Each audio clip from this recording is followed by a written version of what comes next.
Finance Committee meeting for December 3rd, 2018. Okay, excellent. So on the agenda, one of the items we had on the agenda was to, we had asked Mr. Gears to come to speak with us, specifically just about to hear about some of the funds that are out there that maybe we don't know exactly what they're used for, or we don't know what the plans are for them. So we have Mr. Gears here to answer any questions.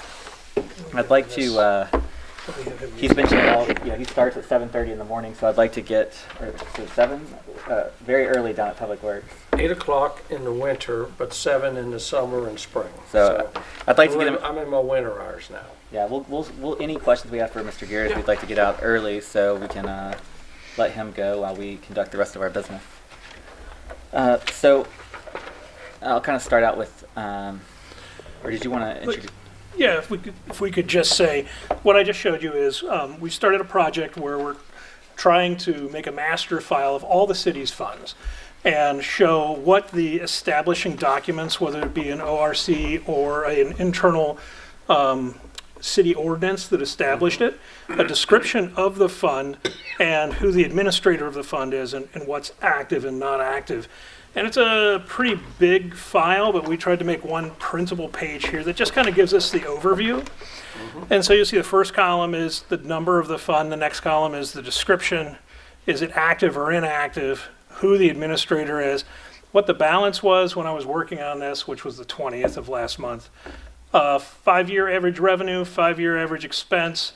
That column with all the zeros, those are going to be where all of the documents import. And then kind of a quick description of these. The ones that have zeros in them right now are just, I haven't assigned who is responsible for those. Highlighted ones, the ones that are really dark, those are the ones that are essentially closed either by the Auditor of State, things that have been moved to the general fund, such as the C9 Trust, the Recreation, Bond Retirement. Those are now all in the general fund. The other ones that are highlighted are different colors on the actual file that we have, but we tried to separate out TIFs are all one color, and the utility funds are another color, street funds are another color. So just to kind of as a quick reference when you're looking at it. But this is an overview of all the active funds or all the funds that the city has on our books now that we have to report on.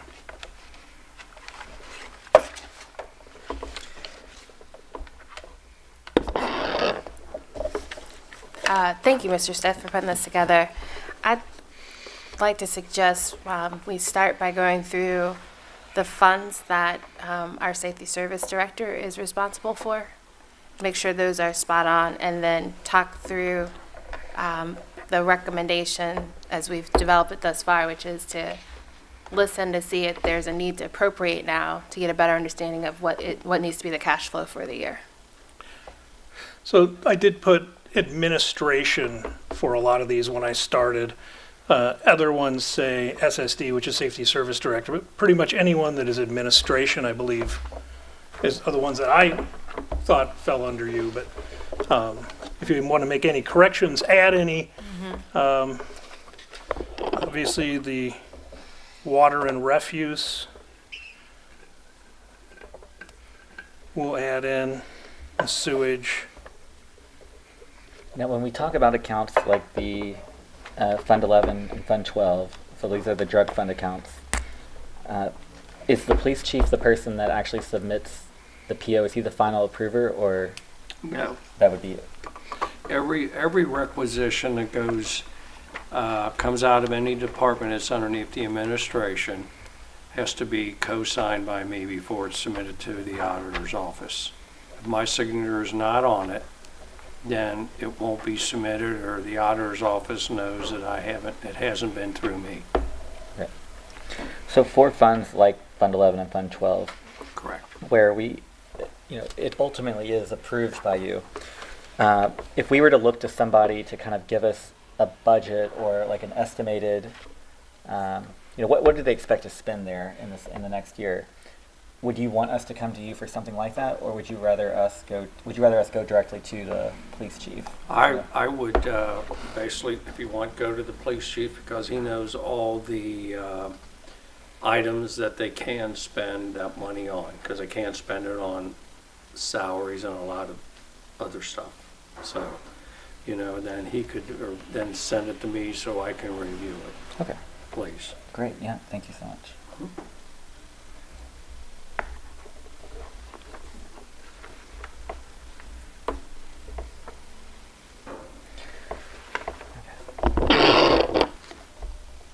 Can you talk through the process of what goes on with Waterworks, Fund 29? Fund 29 is the remaining money that Mr. Carl Linder donated maybe 7-8 years ago. And back that time, he donated over $1 million to the city to do renovations to Waterworks Pool, Waterworks Park, baseball fields, tennis courts, basketball courts, everything in that area. Renovations to the restrooms, playground equipment. And after that was all done, he basically, and that's how the fund got created. If I remember correctly, he put in, I think it was like $100,000. That one-time donation from there. And that fund there is used for any kind of capital or any kind of improvements we have to do to the swimming pool. And that would include the locker rooms, the dressing rooms, the pool itself, the pumps, the slide, and any kind of material we use on the baseball fields and the soccer fields down there, and the baseball field lights, like I say, anything down there, that's what that fund is basically used for. So are there any scheduled or anticipated next in terms of priority for that balance of 7,000? That money, the way it has been, we've been using it is basically if we have an emergency. It's not for general maintenance.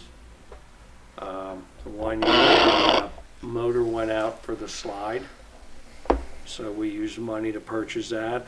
A couple years before that, the main pump motor went out, and so I mean we just do emergency repairs with that money.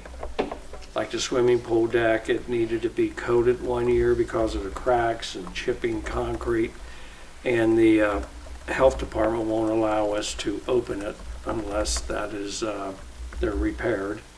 We had to purchase a new diving board about 4 years ago because the one they had cracked. So as I say, it's we had this past year, right before, that's why the boys' restroom was delayed in opening because we had to tear out the toilet fixture in the boys' dressing room because somebody stuffed stuff in there, and when we took it off, the pipes were all rusted, and basically the toilet fell off the wall, and all the inside bolts and flanges and that are 40-some years old, and they don't make a toilet to fit those anymore.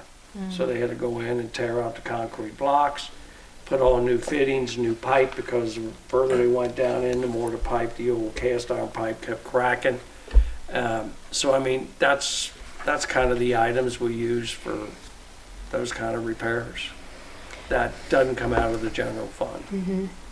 So what I noticed with, believe it is 22, 29, and 78, they're not actively receiving No. any revenue, and since they historically were used for maintenance or upkeep, I'd like to know what is that plan moving forward? What if these balances all need use for emergency purposes in 19? Then what happens? Well, we won't have any more money left in them, and I'm not trying to be smart. After Mr. Linder passed away, those funds stopped coming in through those areas. The one, let me see, so you know, we have the one which is I'm looking for it, bear with me. Sure. The McCullough, Yeah, the that's McCollum. 78. All right, that one, we have one distant or relatives or down in the family that she makes a donation on behalf of her husband who has passed every year, and that's how that money comes in there. So there has been some continued after the initial gift for 78. It's, for 78, it's 500, 450, it's 600 yeah. a year. Yeah. Per But year. it's pretty consistently between $400 and $600 a year. So, And, go ahead. no, go ahead, finish that. No, we, as I say, I try not to use the money, but I mean, she basically donated that for the Rose Garden up at Linder Park. That's what that money's for. The balance of 78 is for the Rose Garden? Yes. Well, it continues to grow every year. Okay. Because what we do have is two other funds that are held by the Linder Trust. Okay. And the money in those are just for beautification of Waterworks Park and 29. Linder Park. Okay. So that would be 22, 29, and 78 we're talking Well, I about. think it's at 422. and Oh, 78. 4 as well. That's right. 4. 4 is Cypress Way Nature Preserve. And I think is it that the one, Jim, that the electric and the water and the phone utilities are paid out of that fund? Correct. Yep. And that specific fund, because there are some of these recurring expenses coming out, I mean, that will, by the end of next year, that will be exhausted. Yeah, I mean, up at Linder Park, if there's something major, but what I do is I contact the one lady who's in charge of a trust. I mean, like painting the house, I think it was 3 or 4 years ago. They spent, I think, $85,000 or $90,000 painting that house, and when they, at no expense to the city, and that had lead paint on the outside, and they removed all the lead paint and repainted and everything. So there is a special fund, and I say that is handled by the Linder Trust Fund, which there's no access to it unless we write a letter, and they justified it as proper expense. So that's in addition to the ones that are under our control. Correct. So I think hearing all of this, I'm wondering, how do we, as a committee, with the auditor, with the safety service director, anticipate future needs? I know that, and I'm not super familiar with what all the components need to be, but I know that we've talked about with the recovery plan actually having an improvement plan. And we've talked about bringing the right things into the general fund, leaving the right things out. I don't know what's best, but I feel like that needs to be, and I don't know if maybe that's a conversation with the auditors as well in connection with the recovery process. But if the existing revenue that we in large part rely on to care for our parks is going away, likely in 19, then what should we be thinking about is what I feel like we should be talking about. I'm not sure if that's the scope we wanted to kind of start with this meeting, or if just kind of get more awareness of which funds we can anticipate no longer being available. Yeah, and I think it's a great point, and I appreciate bringing that up. I do think it's important to note that it's not all of the fund, like the money that we have to spend on parks in the city. So there's specific needs at these parks that are paid for, or at these sites that are paid for through these other funds, but there's other needs at the sites that are probably paid for out of the general fund or out of other funds as well. So just don't anybody to freak out at home, about that. Correct. So, I mean, these ones, these 4, specific- 22, the specific 29, things that were noted, 78, yes. these. So, Mr. Clark, I know that we did not have you at the last two meetings, not at your fault, at just the way the schedule worked out. But Mr. Brady and Mr. Stith, did you all have an opinion on? Well, I did speak to the Auditor of State today, because the question came up just like as Mr. Gear said, these funds are dwindling. Their revenue sources that do exist are minimal in nature, and their scope is very narrow.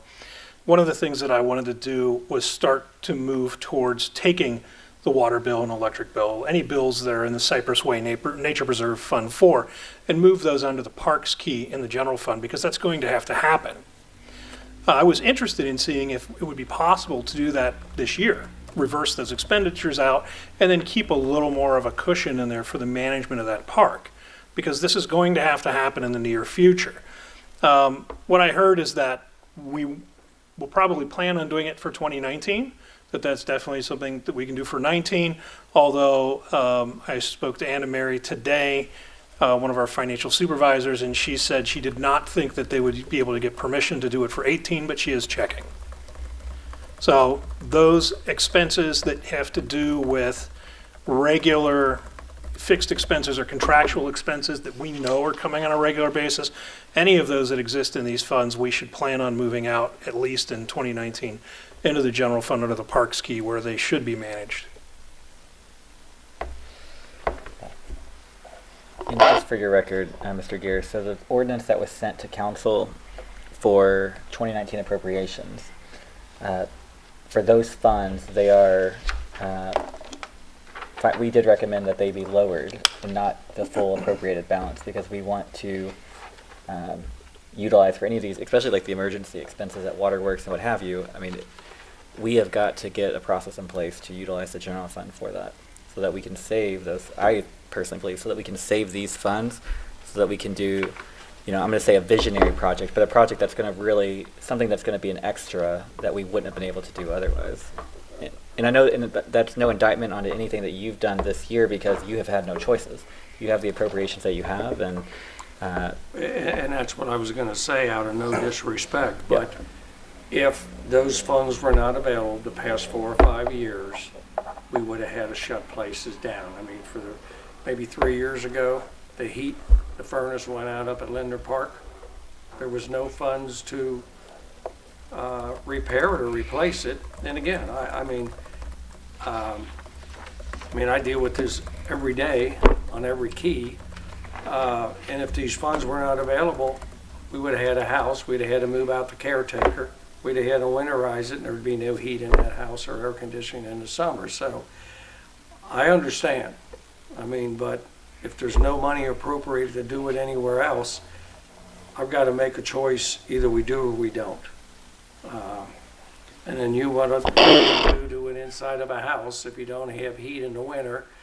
And I say when they renovated that whole house, we'd end up having the wallpaper and the ceiling and everything else just falling in there. So I understand.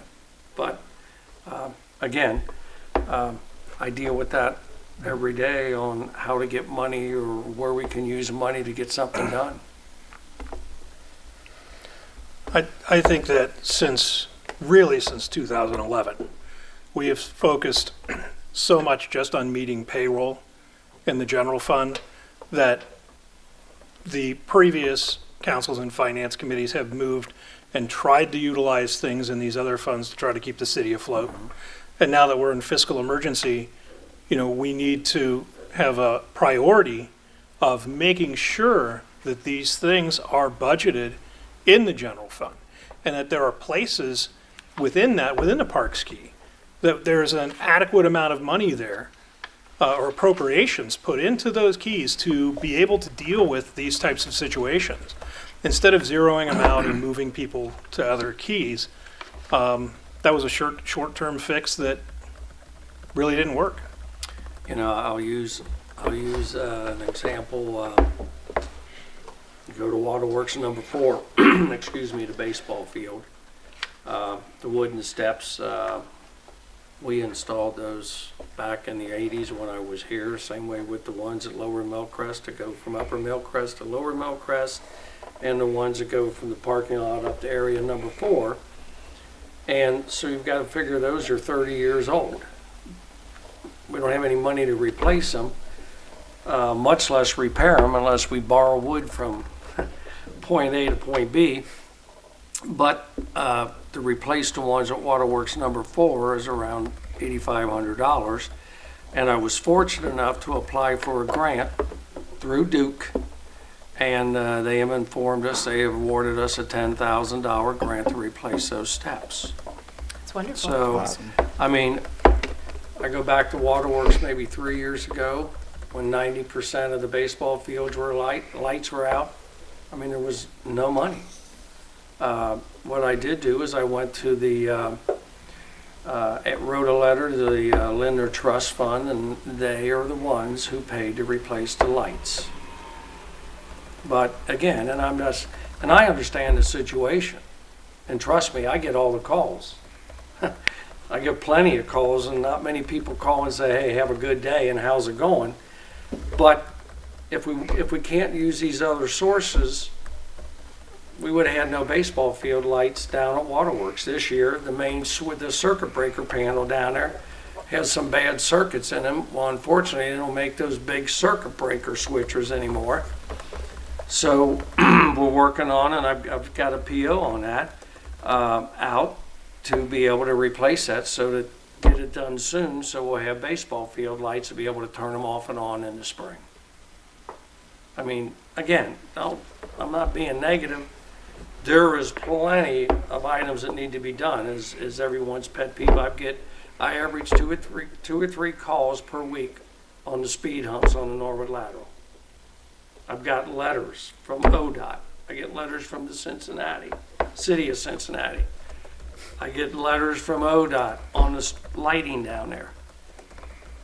It's not like I ignore it, but to eliminate, and there really aren't speed bumps, but that's what they call them, but their expansion joints are coming out. I have a price of about $12,000. I have a company come in with a rotomiller, grind them down so that the humps are gone. The lighting system, and what does amaze me is people run up those hills, knock a light pole down, and they drive away. Now, how they can do that, I don't know, but I mean, between $75,000 and $100,000, we could get LED lights put on there through an outside contractor.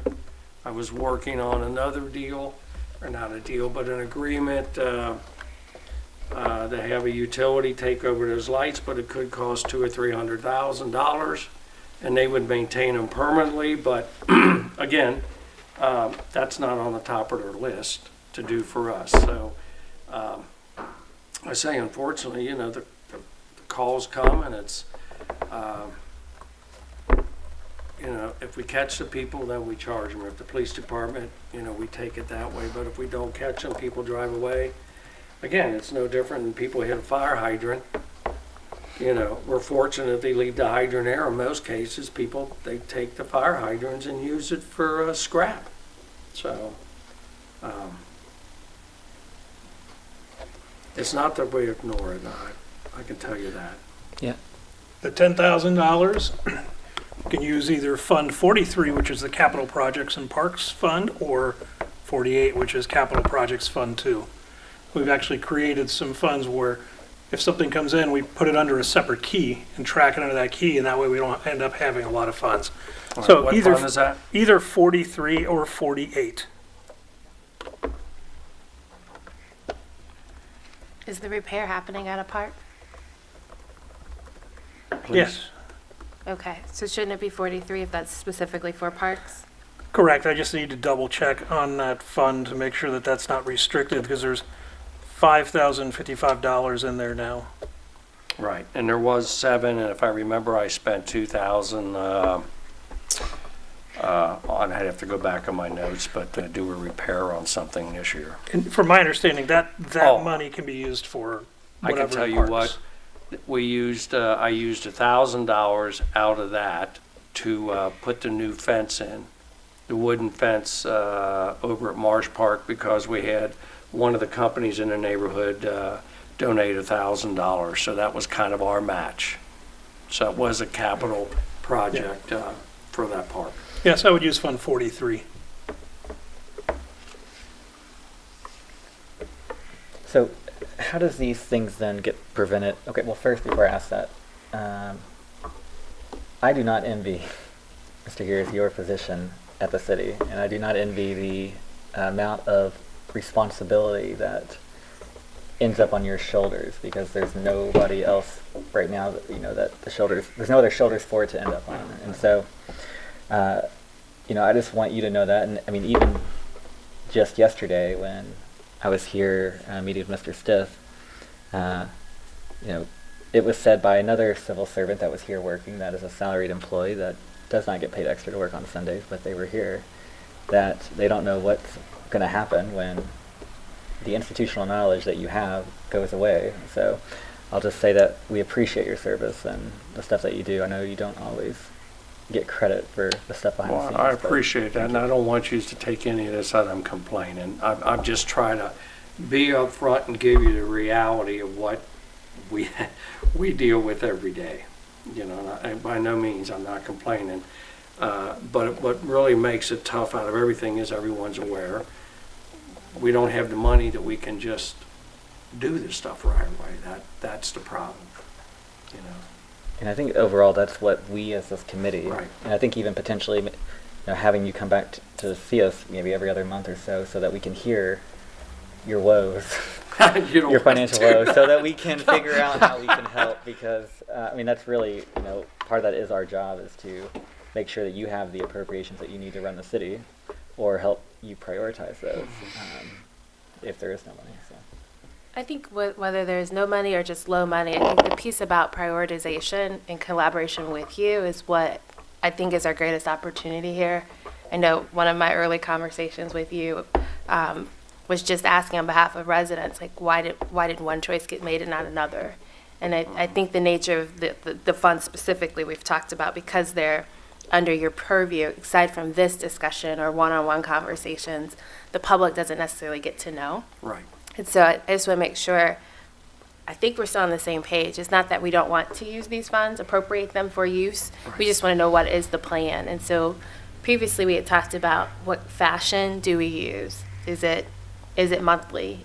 Can you give us an outline of this is what we anticipate needing to do with Fund 4 in 19 based on the keys that have typically been used? And of course, a lot of that's already in the system with the auditor's office. But I think for us, what was it, 2-3 meetings ago, we were realizing if we're being asked to be accountable, and we are, for what happens with these funds, we need to know what happens, other than, well, not just why it happens, I guess, I think is what we were getting to, rather than just looking at the expenses. So I'd be curious to hear your thoughts on, what would it feel like for you to say, in 19, this is what we expect to do with Fund 4's balance of $11,000? Well, I mean, at the current time, I'm just saying, that has been done in the past. As Mr. Stiff said, a lot of that just went to the monthly cost of the upkeep of Linder Park. Okay, I mean, utilities. just utilities? Yeah, I mean, we have a caretaker that lives there, and he provides service up there, cutting the grass, raking it, and keeping the park and everything clean, and he does a good job at that, keeping the restrooms clean. And the trade-off of that basically is he lives there full-time, and we take care of the utilities up there. So in that case, would it make sense, Mr. Stith, for the allocation to go directly to fixed cost? Like, does it matter if we allocate to a key versus just the general? I'd always recommend in a fund that does not have payroll attached to it, to what's called other expenses, which means it could be used for 72, 73, 7400 key. It just doesn't designate a key. Okay. I mean, again, our goal is going to be January 1st to have those fixed expenses taken to the parks key. And even if that doesn't happen in the first quarter of next year, when the new fiscal emergency recovery plan is passed, that'll be built in, and then we can actually reverse those charges and put them into that key back to January 1st. Was that your recommendation for all of these? Just the ones that have, I think that the CWNP is the only one that has those regular expenses coming out. Right. That deal with electricity, et cetera. We just want those general fixed expenses coming out so that that fund would be available to do some things like repairs there or garden maintenance. You know, let's just get the regular expenses out and use them for park improvement. Yeah, and just so anybody at home that's listening, this year, as of the end of October, there was $10,711 that were dispersed from that Fund 4. That most of that paid for, I think a lot of that paid for utilities. Yes. And various things. I guess for sure repairs and stuff there. So we're going to run out. I mean, that at the beginning of the year had $24,000 in it. So whether we do it this year, whether we do it next year, it's going to have to get done at some point. It's going to have to either get into the general fund, or a decision's going to have to be made that we are going to not use the house. I mean, and I think that there's a lot of negative ramifications that would happen if we did that. So. And I think along with that, we would hear from the Lindner Trust Fund. Please, if you could explain a little bit more. So you're saying if we decided that we were not going to utilize the house, we winterized it, we secured it, there could be negative ramifications. I would think so. Okay, good. Because I mean, they've since the park was purchased by the Lindner family and donated to the city 25, 30 years ago, must be 30. I mean, they have a vested interest in the place. Okay. And I can tell you they periodically go through Lindner Park and also Waterworks to make sure everything's fit. That's good to know. When Mr. Lindner was alive, he would be there almost on a monthly basis at all the locations.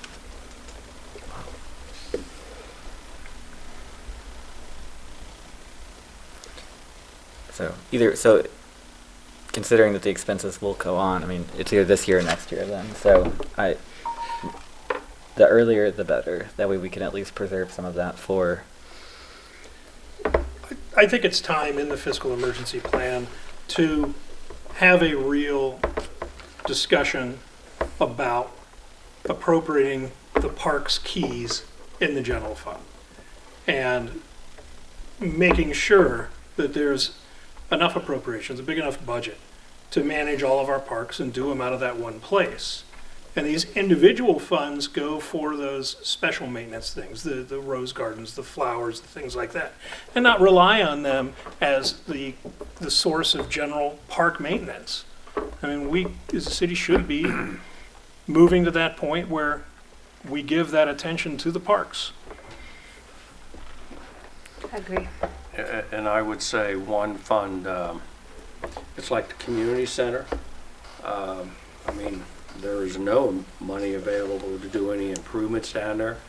And trust me, our grandsons play in the gym down there, and I observe it on Saturdays when the referee goes out and drives the nails back down in the wooden floor. But the wooden floor is one of the original floors that was put in the building. And over the years, I've had it, even when I was public works director back in 85 and 86, we did have the floor refinished. But from that point forward, I've even had people check it out for us. It's just served its life.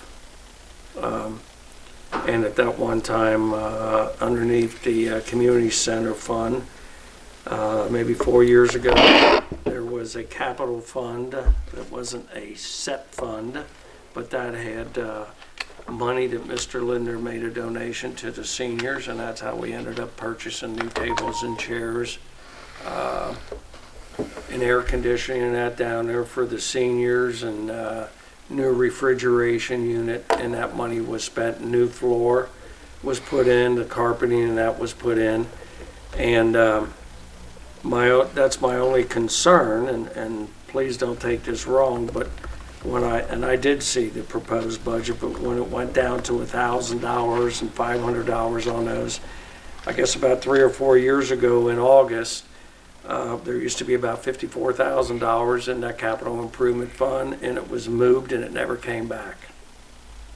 So I used to use that money, and that was part of the goal, was I get a price to replace the floor with a new rubberized floor for about $25,000 along with backboards, but I mean, there was no money within the city budget set aside for anything, even broken windows or light fixtures. So I mean, you know, Are you talking about 76? No. no. No. So there was a donation made by Mr. Lindner. How much was the? $150,000. Oh, no, not the amount. I'm sorry. What fund are you talking it's about? not. It doesn't exist anymore. Never did.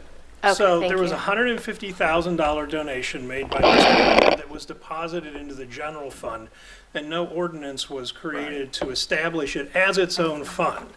So what happened was it was appropriated in a key under public lands and buildings, and then Mr. Gears every year would show how much was expended out of that. And it got down to, I don't know, we said That was 54,000. around 54. And then they just stopped appropriating it. So that money got used. Yeah, it got used to pay salaries. It got used to pay everything. It really should be reappropriated because, well, number one, it should have been a separate fund, but Sure. that's not the way it was handled. Number two, it's still out there. I mean, we have a list of all the things that $150,000, right? So we have a list of everything that $150,000 was used to pay, and it shows that there's still 54,000 there, but council never appropriated it back to the key because it's not its own fund, it's part of the general fund in a specific key. And you can actually track how that key was used and expended in the old auditor's reports What year would this have Yeah, I was gonna say, what was the year that they quit appropriating it? 5 years ago. Maybe 4 years. I've got a file on it. Where the 54 is? Well, we know it, so, I think it's a question. So the question that Leslie just asked is that, would we want to know where the 54,000 is? And the thing is, it's the 54,000, it was in the general fund, it's always been in the general fund, and they just quit appropriating. And so when I they, get that. so that was spent, the 54,000 was spent on, like, just salaries, various things. So it's nowhere. However, it can be fixed in this next fiscal recovery plan, now that we know about it. Again, I'm not, raising Cain or complaining, but that's how we operate. That's all we have to operate with. And it's not, I mean, it's not your fault if the council And at the time I'm not decided not to do slamming it. any of the council members. Well, yeah, I mean, I don't know what choices they had to make back then. I just, I want to say the last year that it was appropriated was 2010, maybe? Most probably. Yeah, or it was appropriated in 11, but not, Because every year I would write a letter right. when they put in the temporary budget, and even before the permanent budget would be passed, I would give them a balance of where it was and what was spent in it. yeah. But again, that money was deposited in the general fund, just like any other Yes. unrestricted asset. So where did it go? It went to pay electric bills and salaries and everything you can imagine. But from an accounting standpoint, because we should reappropriate that money under the community center key or under public lands and buildings to make sure that that money is there for the capital improvement of the community center. Whether or not the Fiscal Emergency Commission will allow that to happen is Well, a discussion. But I mean, I have passed, a few months ago, I passed that information on to the state auditors because we have a file on it, because the question was, were you sure it was given to the city for that purpose? And I enclosed a copy of the letter that Mr. Lindner sent, donating $150,000 to the Norwood Senior Center for the use down there. Bless you. Thank you. Bless you. The best thing in this case to happen would be that the auditor of state would say, yes, this is a restricted asset, you can transfer it. restricted revenue. Let's appropriate the money under Capital Projects Fund 2, under a key for the community center, and transfer the balance of $54,000 from the general fund. However, that would take their approval.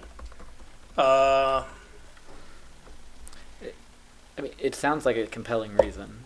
Yeah. And if we have I guess you still have a copy of the letter, Mr. Gears, like, But when we've gone through the audit process and we've discussed this in the past, they've basically said, it's mixed in the general fund now, you'll just have to track it as a key.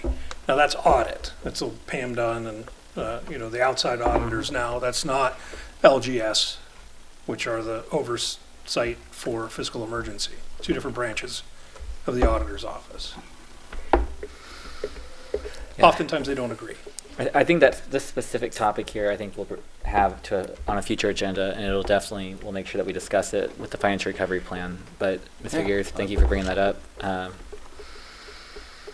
It's something that needs to be fixed, especially with the significant need at the senior center. And if I can, since we're still on finances, Yep. or one that I noticed on the revised or the first reading of the 2019 budget hearing is the stormwater management key. That should be a restricted key also. That is the money that we get from the property tax for stormwater. Fund 62? Mm-hmm. Yeah, that is. It's its own fund. Are you concerned about Fund 62, Mr. Gears, or something, the amount that we appropriated for it, or that we are intending to? Well, and I'm not really concerned about it, but I did know when you decrease funds, reappropriated money at the last council meeting, that was $64,000 was removed from that. From 62? Are you talking about from 2018 or 2019 appropriations on this one? When you did the 28. decrease and increase. Okay. Yes. So that's actually what we did was, because it is a property tax fund, we decreased the appropriations to match what the revenue actually was for that fund. So just like when we get to January and I make the certificate of estimated resources for 19, we made one in 18 and I projected a much higher revenue for the fund. And so when we look at how much actually has come in and do the projections through the rest of the year, we just decrease it to match what that new certificate is. So it should be, the certificate and the appropriations should match closely what the year-end revenue is going to be. Okay. So, It looked like, sorry.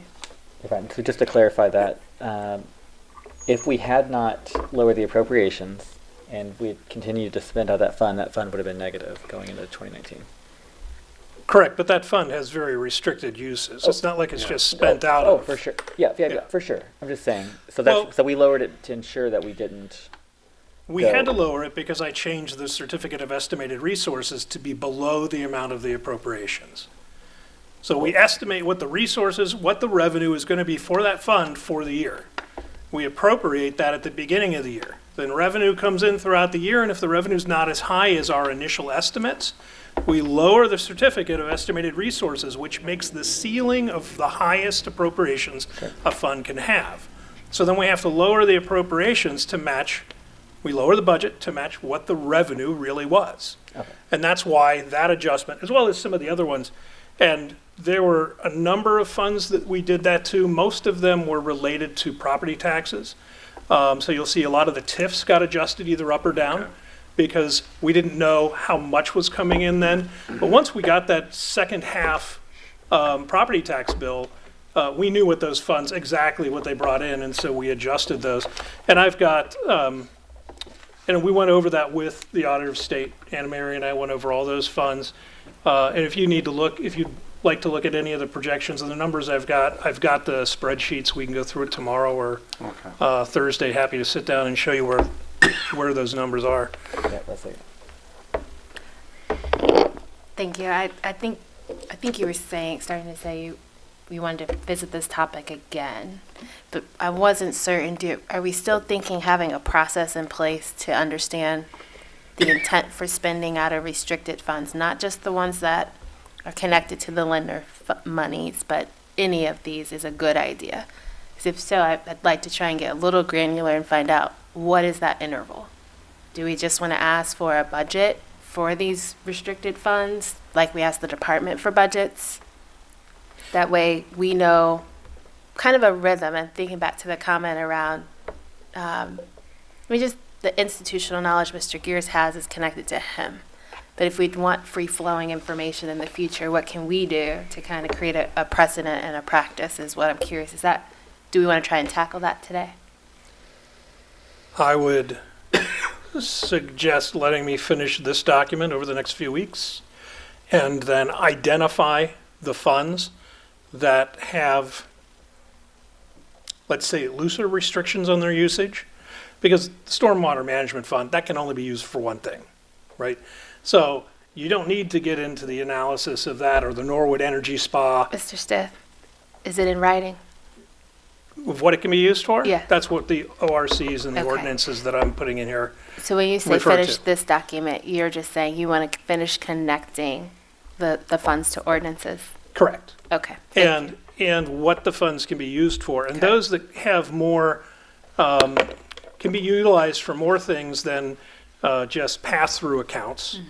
So when you're talking about like Fund 11, drug law enforcement, that would be a really good one, or the DAG fund, to sit down with the police chief and say, well, what are you going to use these funds that are the, what are you going to use these funds for?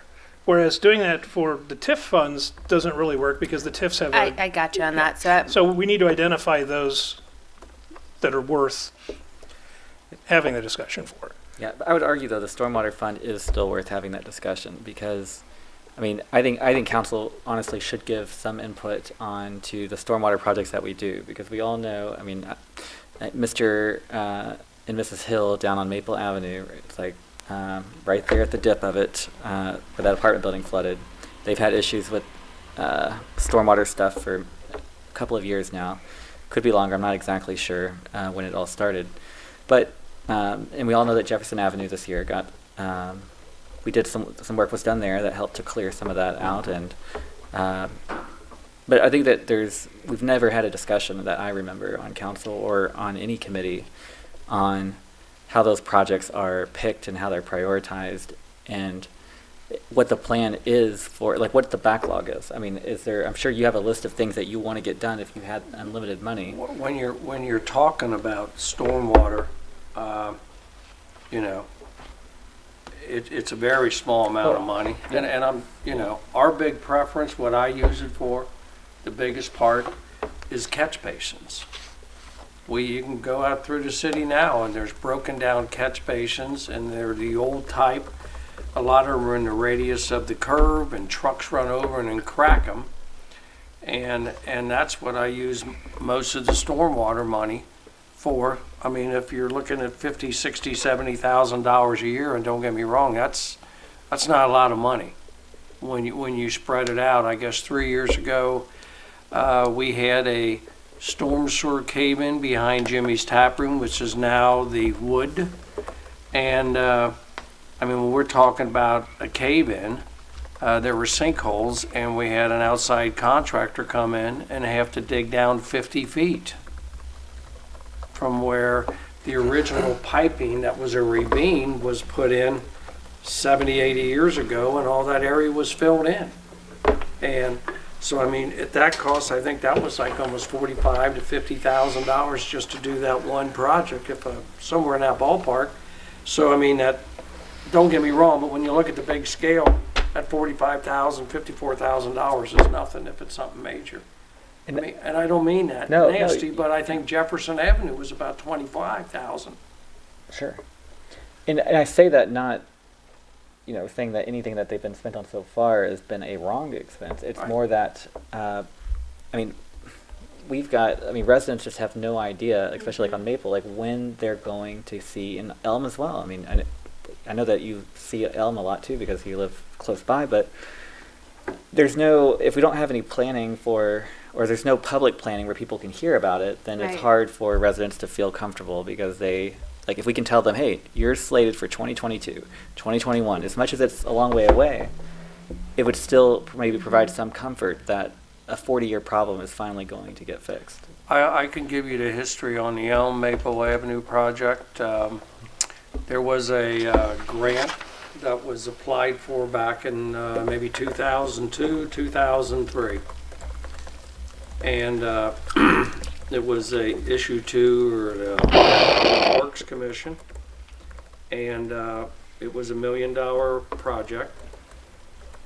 And since part of that's a combination down there, MSD was requiring the city to put in a detention basin, enclosed detention basin to the opposite side of the apartment you're talking about.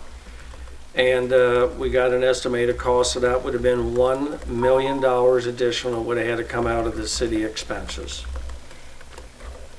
And since we didn't have $1 million, we had to turn that funding back in because MSD wouldn't give us the approval to move forward with the project, upgrading the pipes, because the water still was going to create more problems in their area when that ravine goes down to Tennessee Avenue by the Harley Davidson motorcycle show business.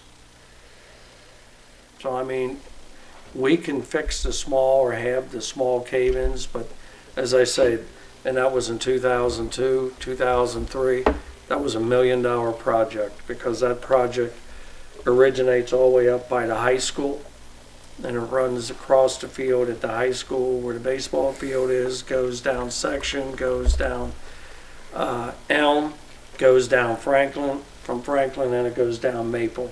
I mean, it's a gigantic project, so. Didn't somebody's like basement cave into it, like from Yeah, their inside that's their where house? they They tore. could see it? That's where they tore the house across the From street the down private- from. Yeah, and MSD MSD owns that purchased that house. Yes. Yeah. So I mean, So they have some ownership on this too.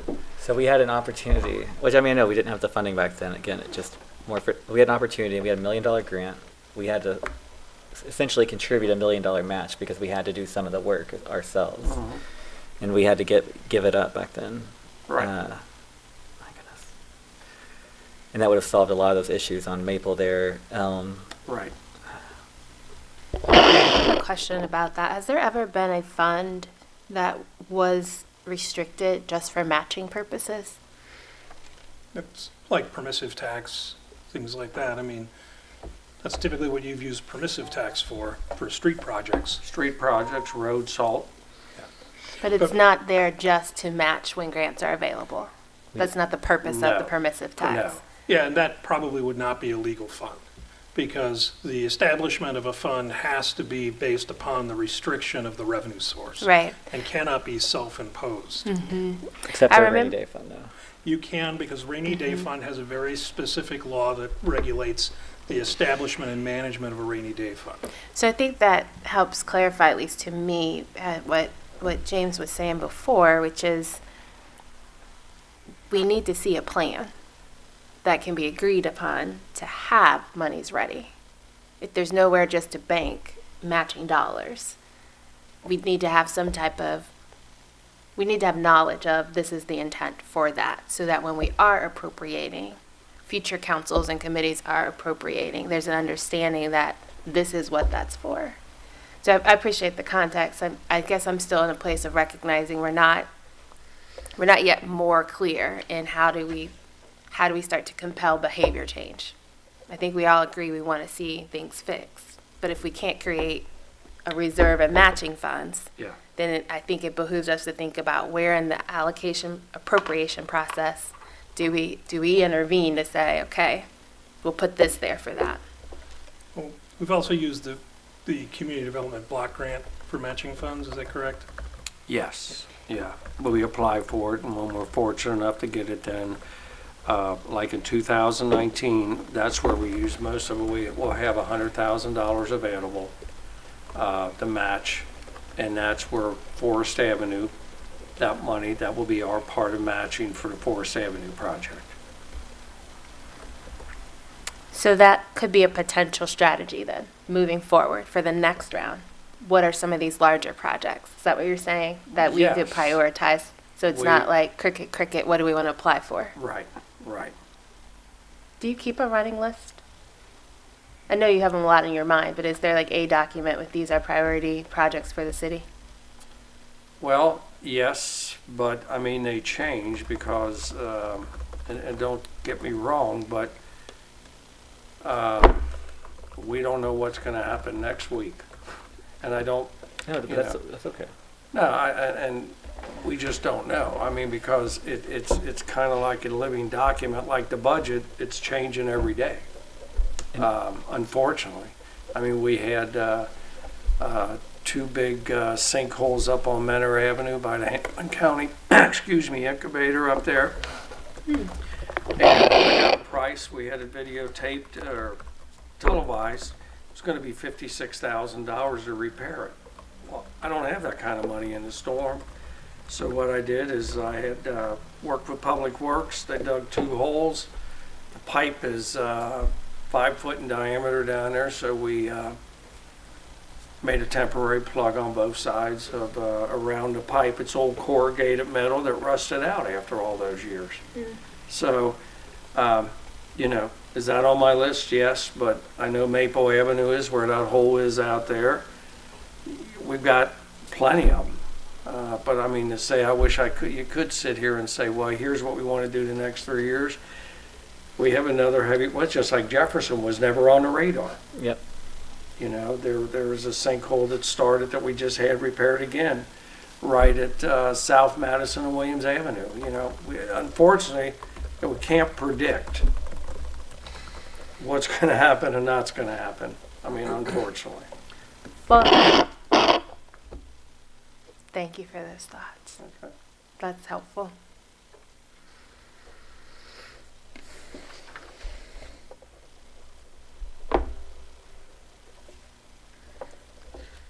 So we know there's work to do, and we'll continue the conversation when it comes to figuring out how we can start planning an outlook and figuring out what to do. And frankly, we mean it might just need to be a joint meeting with the infrastructure committee as well, because there's a lot that we are doing when it comes to the finances, but there's a lot of probably work that we need assistance with when it comes to, yeah, especially the prioritization piece. So we may want to consider doing that, and maybe one of our first meetings in 2019, we might have a joint meeting with them to get their thoughts on it. So as we move forward, I'd like to talk about the water fund before we leave. The water fund we had this year, and Mr. Sith, do you have an updated cash report? Just run today. We've not closed out. Right, so we don't have the okay.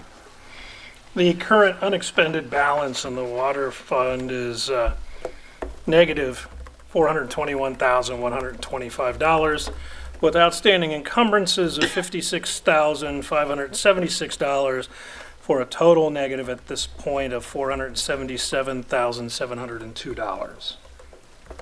We started the year with a balance of $109,452, which was probably one of the lower balances that we've had moving into a year. The revenue total for this year to date, in the water fund is $3,975,640, with the total disbursements of $4,506,217. We had done the projections we had talked about at the last meeting, where we looked at the total January through September revenue and just the water bill, not full expenditures, but just the water bill from Cincinnati.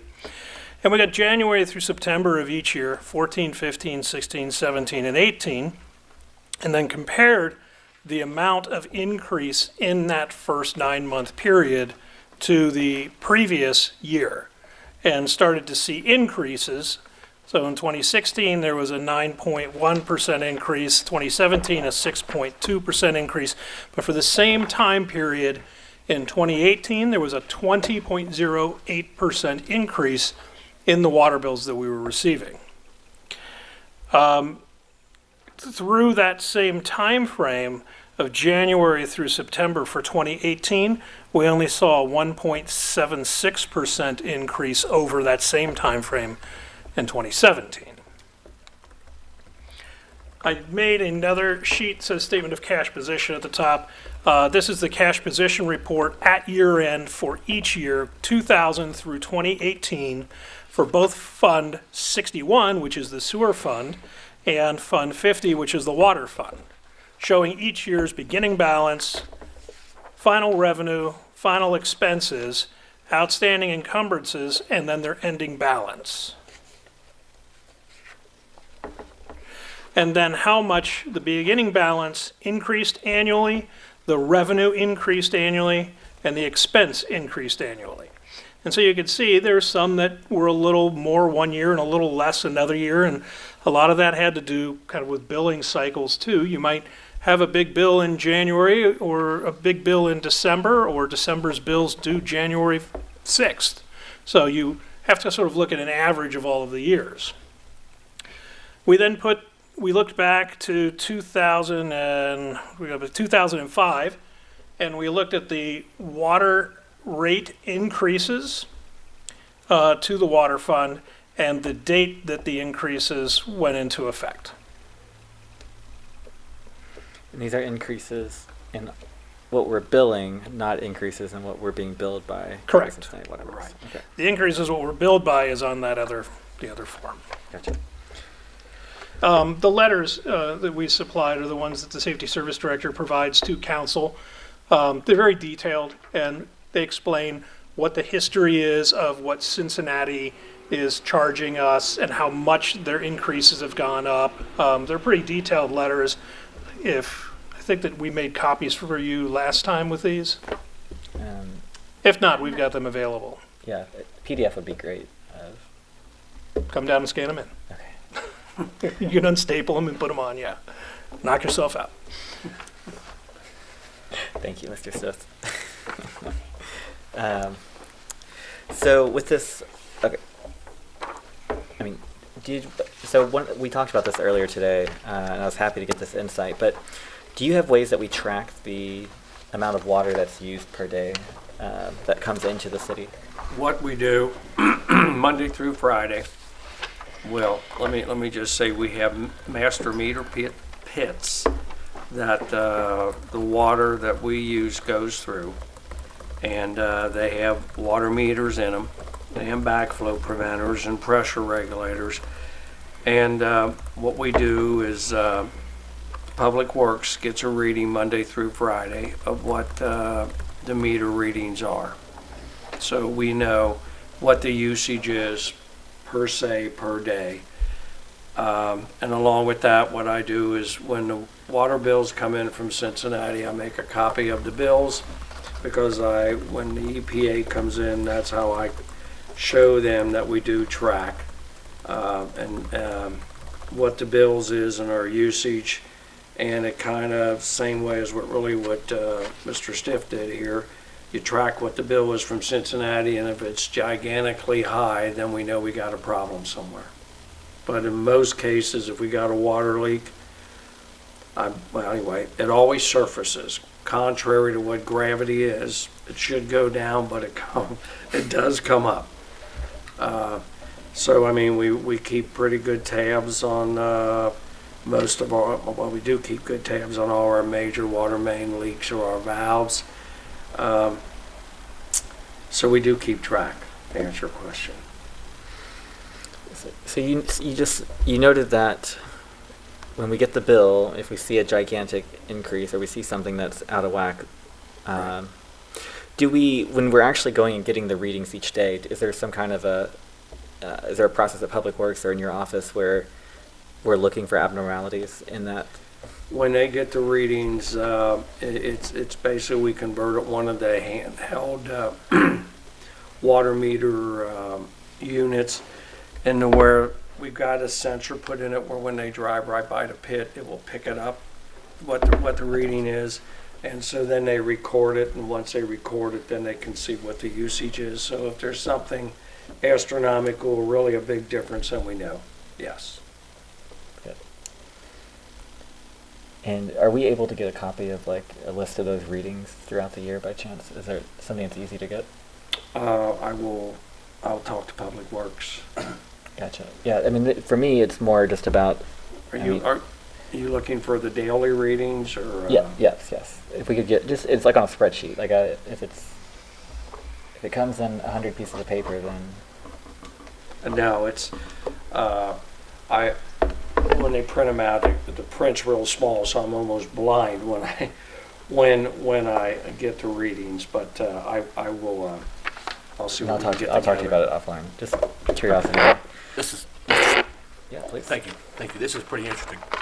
So, at my home, if I want to check for water leaks, you go to your meter, Correct. and you got your little dial that tells you Right. that your water's running. And I shut everything off, and I can know for sure that if water's running in my home. But I would assume that with this, if you're looking at the city, it's going to be a little different process. Correct. And you're not able to know that, or are you? Can you speak? No, because there's water, well, the meters are continuously turning because of the demand in the city. If we were a city that produced our own water, then we would be able to tell.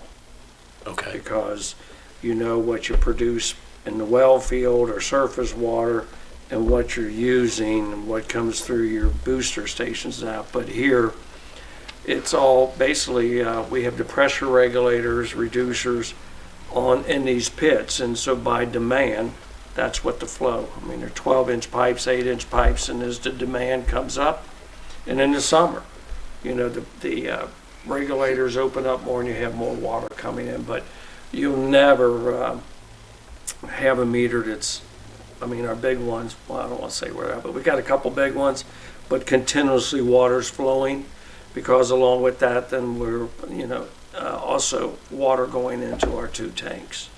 So it's not like at home where you just shut everything off, because then you lose the pressure, and with that, then we have fire alarms drop on our industrial areas like Highland Avenue and that. So they've got to keep we got to keep a constant pressure up. So essentially, if you want to know a leak, there has to be evidence of water. Basically. Okay.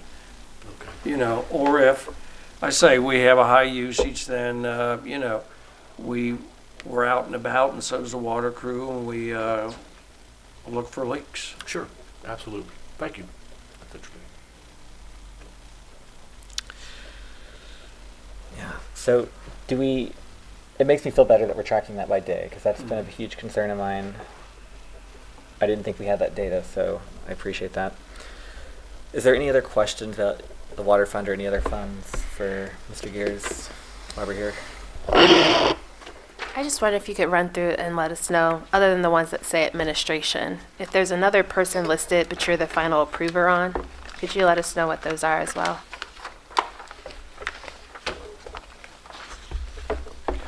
If there's other ones that You're the final, so for instance, Yeah. I think you said 11 and 12, while the budget might be created by the police chief or the decisions and priorities, you would give a final sign off on. Was that just the paperwork of a purchase order? Is It's- that what you mean, or? yes. Okay. Well, it starts with the requisition and the purchase order, because I sign all the purchase orders, I hand sign everything. And that way, if I don't agree with it, then I don't sign the requisition and it won't go any further. They can't go around me. So every fund that's on here, even if it says, whether it says administration, your title, or anything else, you're signing off on every PO? Yes, unless like the health department, they have a health commission. So, I mean, I don't really, I don't get involved with the, because I say they have their own board or health commission there. All the TIFs. All the TIFs, that's all natural. Do you sign off on the tree board? Yes. Okay.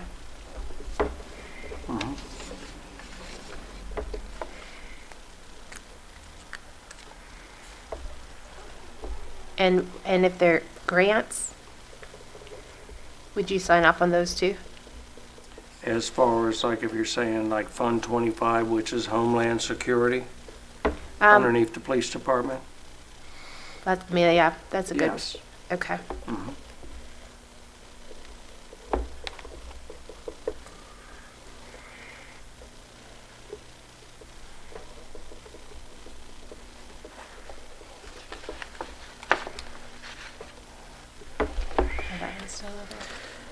was looking to see.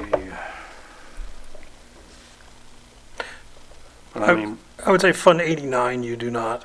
That's that's the tax No. one. no. Okay, it's got that in Yeah. here, the tax Yeah, commissioner. yeah, or like you said, none of the tax money or the TIFs. What about 88? The agency fund, fire agency fund, that's where money from insurance companies are held in escrow for the fires, for the fire fires, departments, so. Yeah. I think that, basically, that money is used when they purchase supplies. So if they purchase supplies, as I say, I sign off on every requisition and every PO for every department, except the auditor's office, the treasurer's office, the law department, and the health department.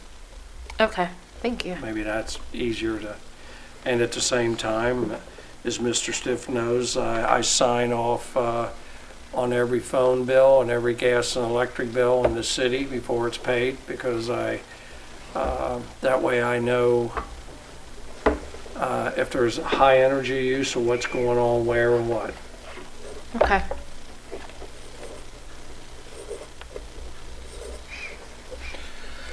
And just from an auditor standpoint, I truly appreciate that you actually sign things and do not use a rubber stamp. Never As owned one. in accordance with the law. I'll just say I've never owned a rubber stamp. Great. And most of the time it's in a blue pen, Yeah. blue marker. Okay. Are there any other questions for Mr. Gears? Yeah. I mean, if you want to hang out, you're. No, I don't. Or, That, the electric box that you were talking about on the baseball field that you wanted to get done, is that Yes. something you wanted to get done by the end of this year? I have a purchase order for that right now. I think it's $6,000, but I'd like to, they've got to order the box to put inside the box. So I'd like to get it so it's up and ready for the spring, or at least get the parts and everything ordered. As long as the order were to go in by the end of the year, Okay, then that's something that you could put on this year's if we approve it. all right, okay. So if we've got it down there, you can call Kelly tomorrow and just let her know that I said to approve it, and she'll, Yeah, I I'll be mean, verifying. it's already been approved. I've got Oh, a okay. purchase order number, but I there haven't. we go. I'm just waiting I have to get all the pieces of the puzzle together to get it done. Because we're approaching that time in the next week where we're going to be Right. sending letters out and having people close their POs. We've got about $565,000 in outstanding encumbrances right now, and we want to get that down to 200 by the end of the year. Okay. I would say though, on that is, if we don't get it done by the end of the year, it's likely. I mean, just to preface this, it sounds like it's likely Anna Mary and April are not going to approve us Right. saving those grant funds, or not grant funds, but the special park funds, the expenses that we had spent this year, saving those for a future capital project. So if that, which means that, and that's where that $4,000 was going to come from. So if you did wait until the beginning of the year and we did increase the appropriations for that fund, which we can do all throughout next year too when things come up, then that money can come from the general fund and not from the specific park fund. And then we can save that park fund for an actual capital expenditure, something Okay. grand there. I'm not saying you do whatever you have to do, but I would say there's probably I wouldn't feel like you have to rush it. I think we can adjust the appropriations. And if Okay. you don't spend it and order the things by the end of the year, close the PO. Right. Because then when I make the certificate after closeout, it's going to be, the certificate's dependent on how much the encumbrance is in a given fund. Cool. Okay. I would just say, just to leave you know, we did get one purchase order for street salt, and there wasn't a lot of money left in where we got out of permissive tax, so I think I only have a purchase order right now for maybe 200 tons of salt, and that's it, until after the 1st of January. Will that last us until then? the way the weather's going now. What's your normal purchase? We, on a normal purchase, we advertise for up to 2,000 tons, and I would say on a normal, we maybe go through 1,000 tons a year. And you order 200 tons. Yeah, I'd order 200 at a time. Okay. So I know we moved the electric to the general fund. Did we move salt purchases to the general fund yet from the street fund? No, Okay. So that's something that if they want to build into the plan, we could do that that. should be done next year. And even if we utilize the money in that first quarter out of permissive tax, or it's usually out of street and state highway, We can if we still- utilize the appropriations out of there, they can be adjusted and reversed as long as it's within the same calendar year, Okay. or we haven't closed the year out. Yeah. Like what we talked about before. Okay. That sounds good. We are going to talk about. Did you want to talk about the ordinance tonight? I think we should, about the 15% healthcare. Couple of things. First, we had talked about the resolution to transfer from Fund 70 to Fund 15. I talked to the law department and said to hold off on that until the first part of next year because we need to do some research into the requirements of that specific grant. Some grants actually state within the grant documents that they must be kept within their own fund and not intermingled in other grant funds.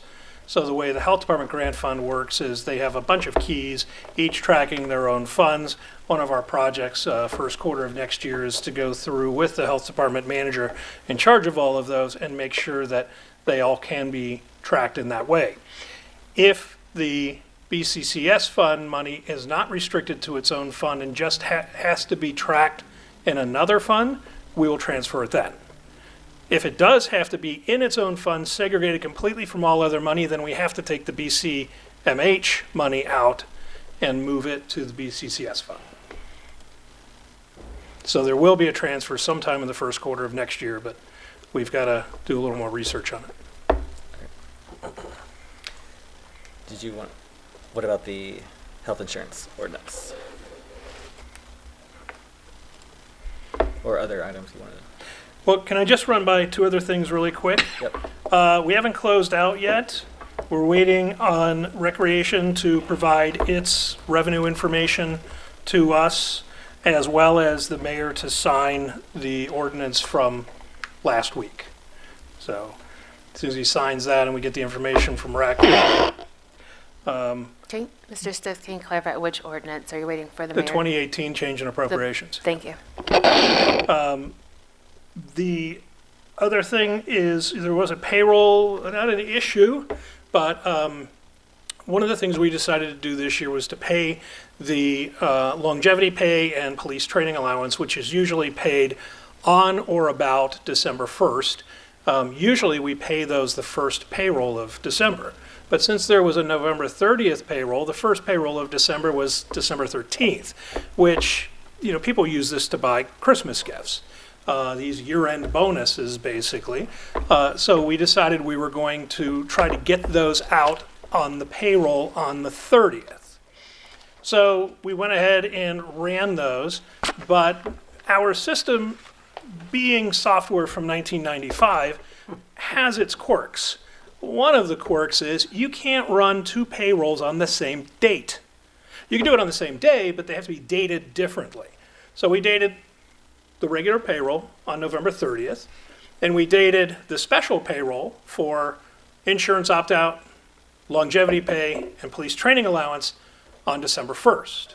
Two sets of checks going out, and the treasurer's office held those, rightfully so, until Monday, December 3rd, just in case we didn't want to have people going and trying to cash the check on the 30th and have a check that technically is on the books for December showing up. It would just be you could reconcile it, but it would be, you know, a reconciliation issue. So because we couldn't have two payrolls dated November 30th, that's why that happened. Now, that is a limitation of the software. The other limitation of the software is people ask, well, why didn't you just take that longevity pay and make it an extra line item on their one payroll check? And the police will have they'll have their longevity pay and they'll have their police training allowance and any of them that opted out of insurance. They'll just get one bigger check.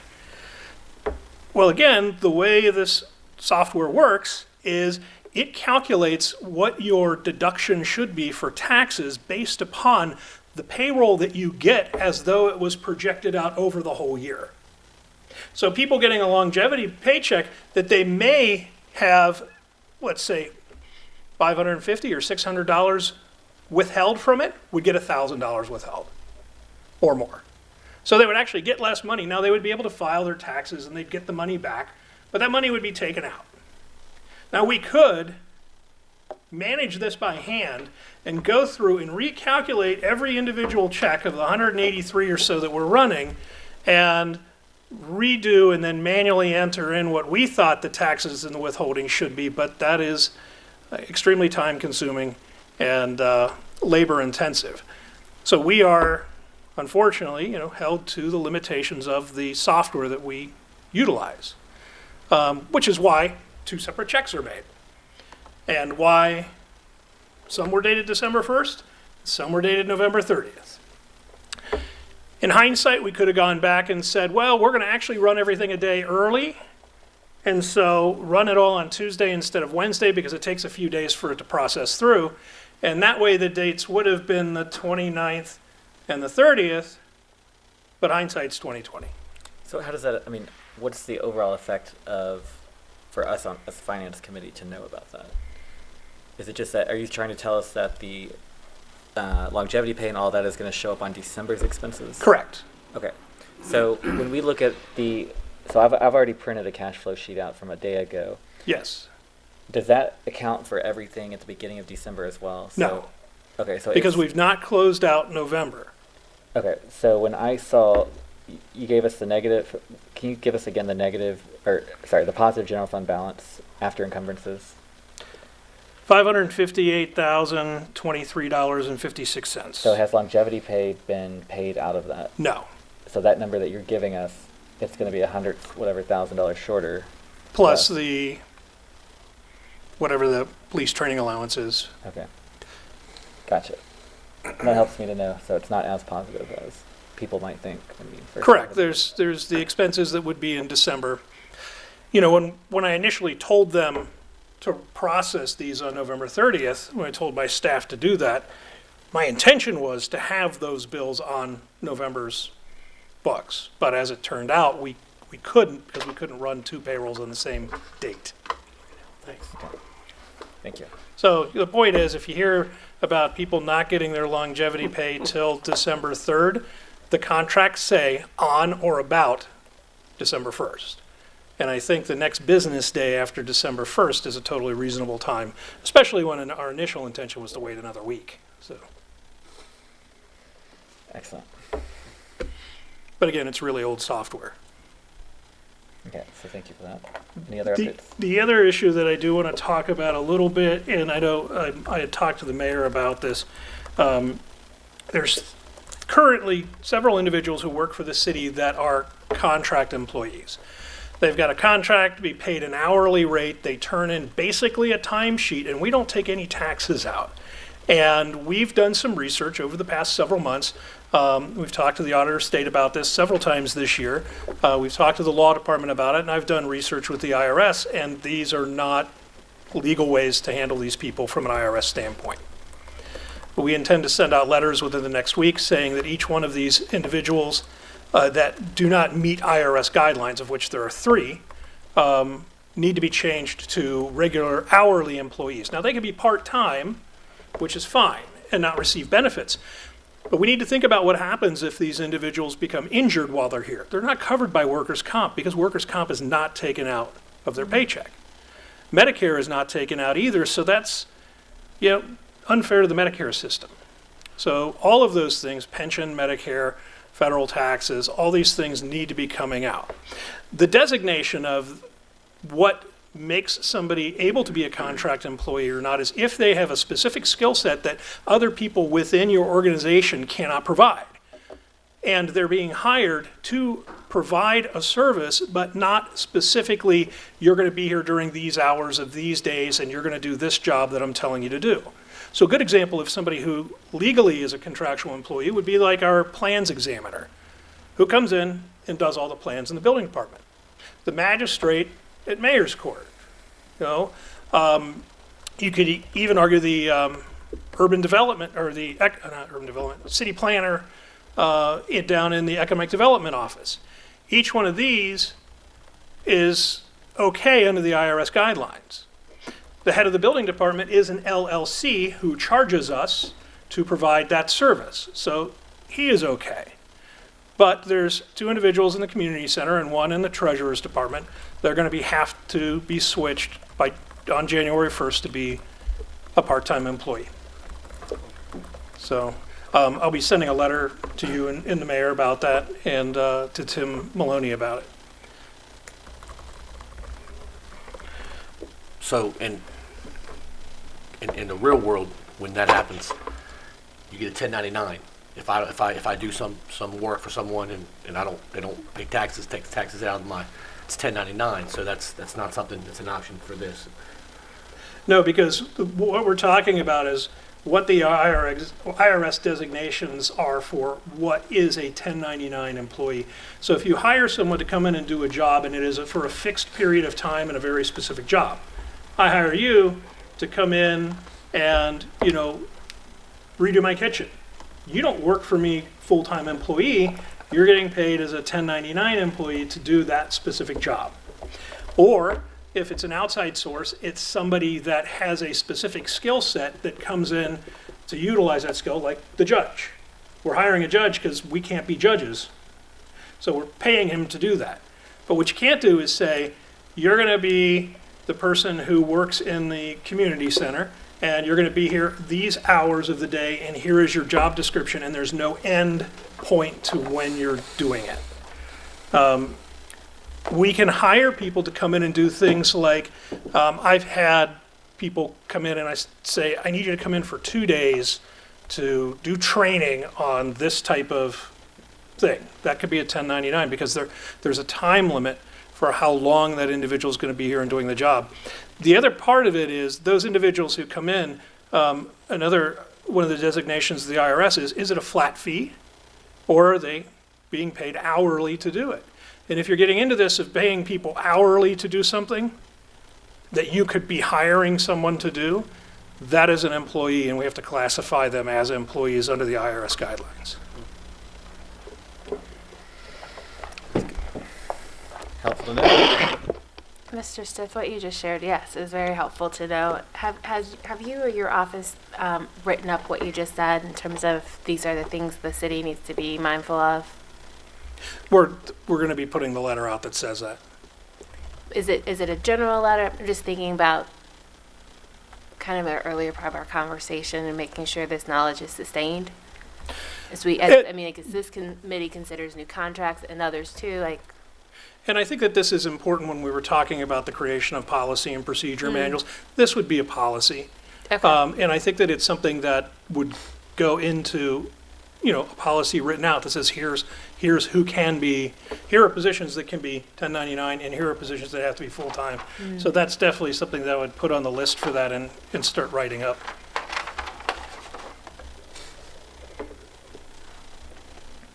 Thank you. Yeah.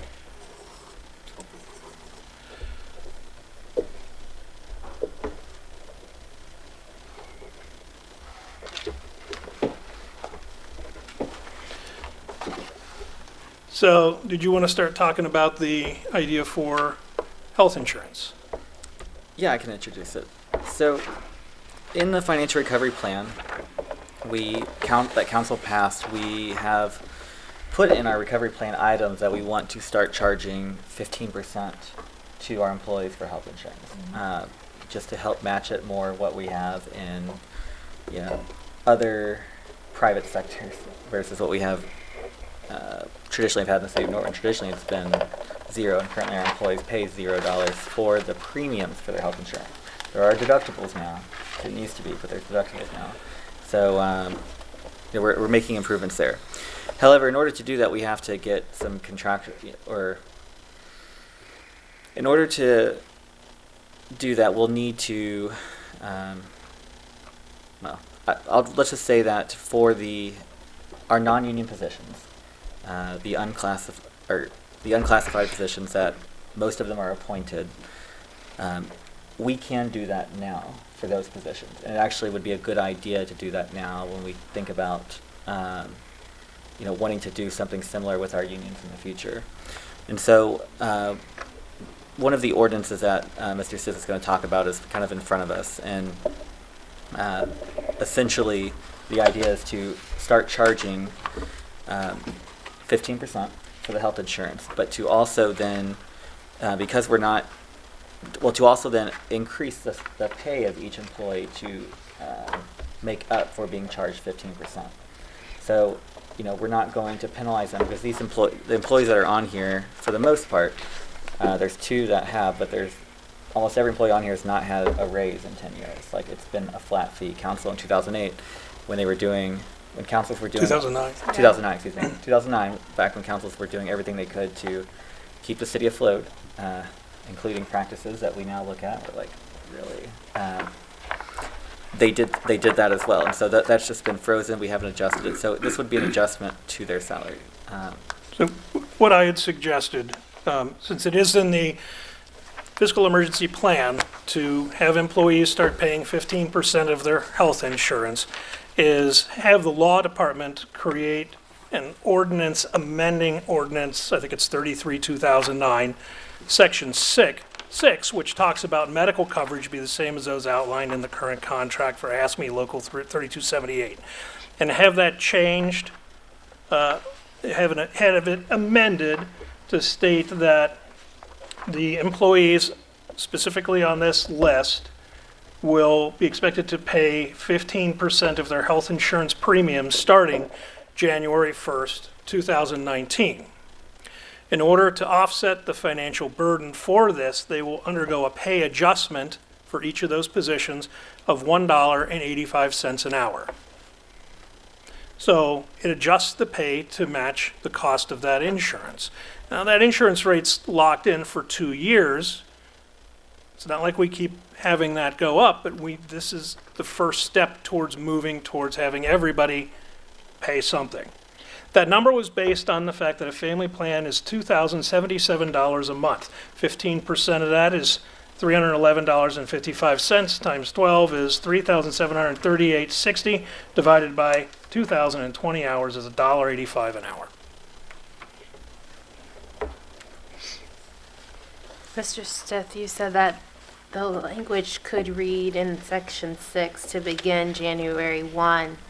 Have you thought about, or have you gotten any feedback from the law department about how the language would also address an end point in time for which the increase in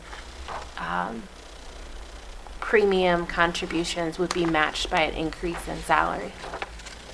It's an adjustment to the salary, and it's an hourly adjustment as opposed to a change in salary, Okay. and it's only a one-time thing. So the language would say one-time Yes. hourly adjustment. Yes. Okay. And it would be a new document. It would not be rewriting this, and it would list the specific positions that are currently eligible for health insurance. Because right now we've got several people on this list that should be full-time positions that are occupied by part-time individuals. So those part-time individuals are not getting health insurance. They won't have to pay the 15%, so they're not going to get the $1.85 adjustment, Got it. right? So it'll actually list those. Now, long-term goal, meaning 3 months from now, 4 months from now, we should not be operating off of 33-2009. We need a new document that sets what positions we would like to have in the city and how much the pay range is for those positions. Now, when they put this together in 2009, I presented them with information from the U.S. Department of Labor Statistics for this area, what the average salary ranges were for these positions. They wrote and undercut it significantly, lowering those amounts. And the comments that were made by some council members was, well, no one should get rich working for the city. And I don't know if you remember that, but I did not like that comment. So the point is, we were paying people in 2009 the lowest end of the spectrum. And it's not been adjusted, and it's now 10 years later. And we sit here and wonder why some of these positions haven't been filled full-time, because we can't find somebody to do it for this range. And so we really need to look at what competitive ranges are. So I started putting this together again, and what I'd like to do is talk about a project where we look at the current ranges for these positions. And once again, I'll pull up the data from the U.S. Department of Labor Statistics and find out for this region what the average ranges are for those positions. And then Finance Committee can decide the new ranges to establish. Along with that, I would like you guys to look at Ordinance 73, 1999, and Ordinance 1, 2002, which lists many of the old positions that used to exist in the city that no longer existed. And I think we should look at this list and come up with an idea of what positions we would ideally like to have. A human resources officer, a budget director. And let's come up with what those positions are, who appoints them, what their role is going to be, and what their salary range is. That doesn't mean they're going to be appropriated. It doesn't mean it's going to be a funded position. But when the time comes that we go, wow, it's really time to get a human resource director in here, the role's already established. All you got to do is fund it, or convince the Fiscal Emergency Commission to fund it. So that was my idea of what would be an interesting project. And definitely the people who are funded here and the positions that are funded would probably see a change, hopefully see some change in their pay. But we would also look at all these positions that used to exist within the city back in 1999 and say, wow, I really wish we had this again.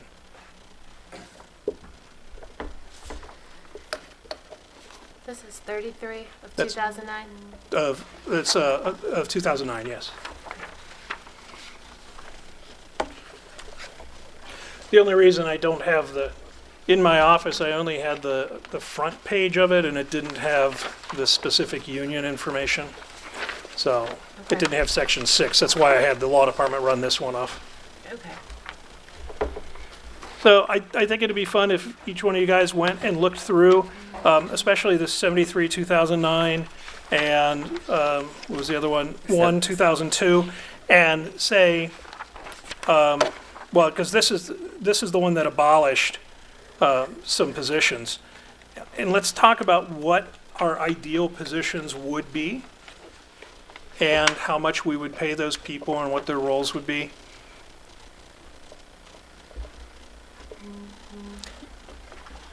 During our conversation, you said that you had a potential process that you would go through in identifying some of the salary ranges Yes. for some of these positions, if we identified ones that we might want to consider adding to the list. What was that process? I'd go to the U.S. Department of Labor Statistics website and look at the job descriptions for each one of the positions listed here. And they have salary ranges, usually broken down by regions in the country.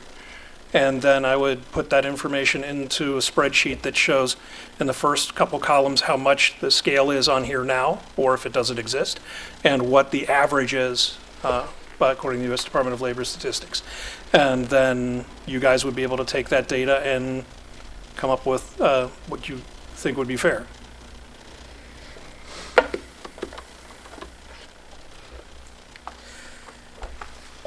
Gotcha. So back to and that's good to know about that specific project. Back to, I guess, the ordinance amending 33, 2009, setting the 15% health insurance. Is that something that we should probably get done before the end of the year? Yes. Okay. I think that if you're going to institute it, you institute it before the first paycheck of next year. Now, you could do it halfway through the year because it is only, it's a monthly or a by paycheck deduction. But it's not going to be a full 15% if you started in March. Yeah. The other thing that has to come up is, I don't know if you've spoken to April and Anna Mary about this in any detail, about what our plan is with this. Probably haven't. That's a discussion that should happen before we, Gotcha, with this specifically, okay. correct. No, I have not.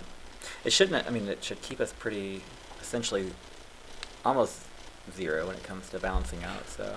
Well, based on the current fiscal emergency plan, because we're actually saving on the health insurance sum this year, even adding that $1.85 in to the salaries doesn't move it outside of what the plan currently is.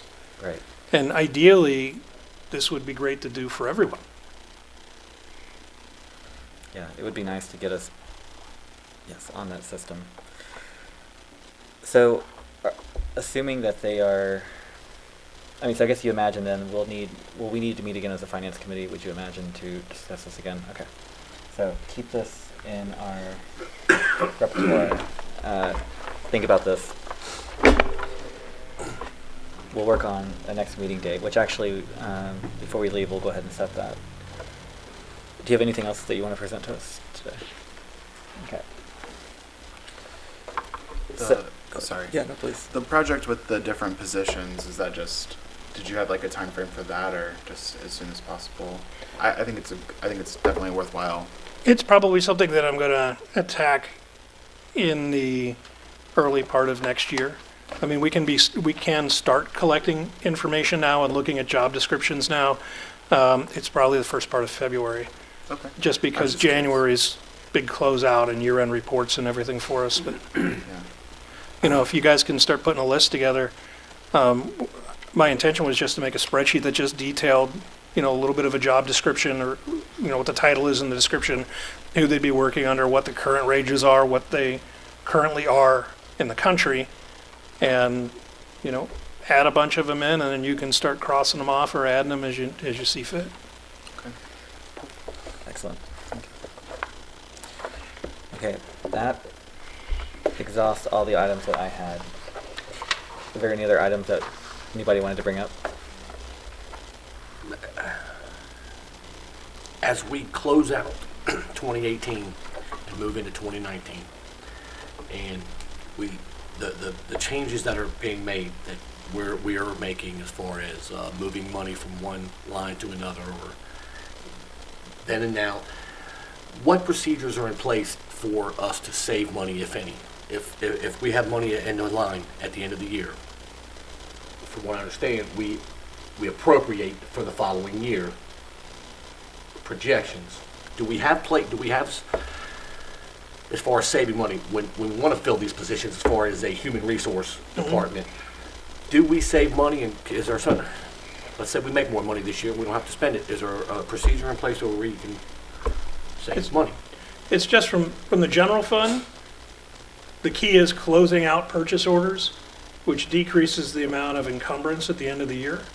And so then we take our cash balance minus encumbrances and add in projected revenues, and that's how much we got to spend next year. So any money we didn't spend this year, we get to spend next year. The key is not to spend. A little The key- differently. The key is not to. The key is to be able to open up another department in the city. So Yes. we don't Yeah. want to spend that money. So what's in place to keep us from doing that? The appropriation, so, In the plan. in the plan, yeah, in the plan. All right, so I just- essentially, because yeah, we're gonna end the year potentially with a positive balance, so we're not gonna then on December 31st decide, oh yeah, we're just gonna spend all that positive balance so we get the bank account down to zero. We're going to, that balance will just carry over to the next year. So, The fiscal emergency plan limits us to what we could do. That too. And the appropriations, the budget limits us to what we can spend. And the budget is limited by the plan. So Okay. we couldn't do anything if we wanted to, really. But we can start talking about the changes we want in the plan next year. When April comes, March or April, what are the things that we want within the plan okay. for not just 2019, but 2020, 2022. Okay, so we don't have a meeting scheduled yet. Our next scheduled council meeting is December 11th, Tuesday, 7:30. Is there interest in meeting before that council meeting on Tuesday? Are you available by chance? Well, do you think that if this health insurance ordinance is something that the state says is okay and the law department says is okay and it's written up, do you need another meeting to discuss it? I am open either way. I'm open either way. Do you all want another meeting to discuss the health insurance ordinance? Does it make sense as it's? I mean, I think we could discuss it at the council meeting. Yeah, that too. Will you be at that council meeting, Mr. Steph? I'll be able to attend that. I'm looking now. I think the only, if April and Anna Mary had some like huge objections or something and we needed to, something out of left field that we're not picking up or something, Okay. maybe then, but. If I may, just, since I'm one of the people involved, I don't think any other appointed person in this city is aware of this, so I think it'd be nice to, somebody needs to notify them what's happening. Yeah, that can be done. I think the key in notifying them is that from an overall standpoint, we want it to be, a net zero effect. Yeah. I am off on the 11th. Okay. So if we needed to have a finance, we won't schedule one now then, but if we need to have a finance committee meeting, we might schedule one at 6:30 on Tuesday. So it sounds like right now doesn't sound like we need to schedule it at this point. 6:30 before our council Before meeting on the yeah. 11th. Sure. Yep. So, yeah, I won't, if things change though, I'll just have the notice sent out through Pam, so we can do that. What time frame do you imagine notifying the other persons affected? I would imagine notifying their supervisor and having their supervisor then relay the information.